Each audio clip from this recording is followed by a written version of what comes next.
मर्यादा पुरुषोत्तम श्री राम और बार बेटा में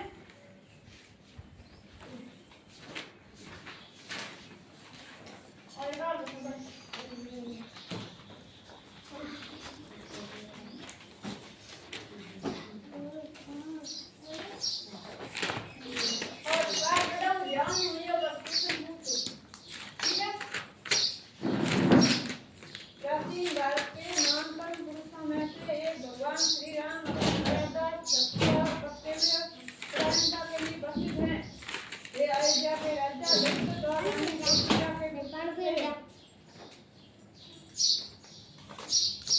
उनका जीवन धर्म त्याग और आजीवन का प्रतीक है।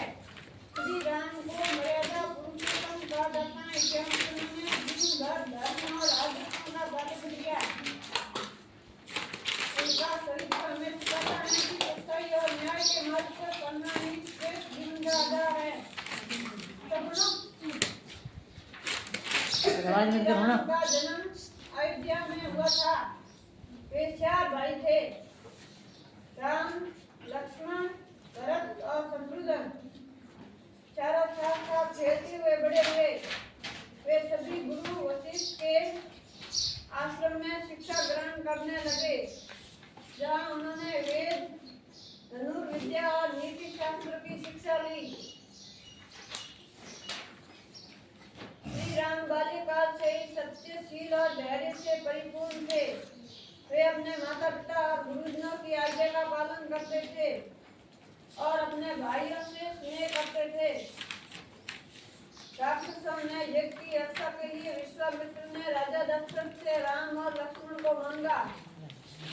गुरु विश्वामित्र ने श्री राम और लक्ष्मण को जंगल में रहने वाले राक्षसों से ऋषियों की रक्षा करने के लिए कहा।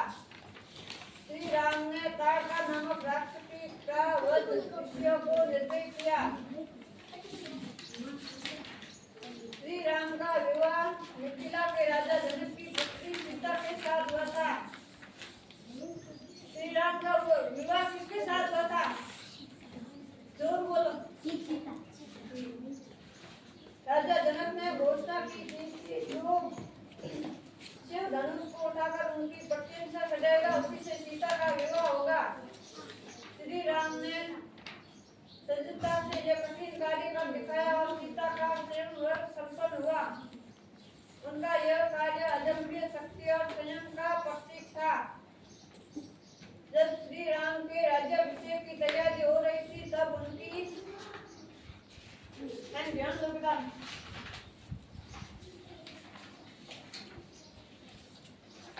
सौतेली मां कैकेयी ने राजा दशरथ से पूर्व में दिए 2 वचन मांग लिए। राम को 14 वर्षों के लिए वनवास भेज दिया जाए और भरत को राजा बनाया जाए। श्री राम ने पिता के वचनों की रक्षा के लिए बिना किसी विरोध के राजमहल छोड़ दिया और अपनी पत्नी सीता तथा भाई लक्ष्मण के साथ वनवास को चले गए। उन्होंने ये दिखाया कि माता पिता और गुरुजन की आज्ञा का पालन ही सबसे बड़ा धर्म है। वनवास के दौरान रावण ने सीता का हरण कर लिया। श्री राम ने अपनी नीतिपूर्ण योजना, पराक्रम और वानर सेना के संयोग से लंका पर आक्रमण किया और रावण का वध कर धर्म की स्थापना की।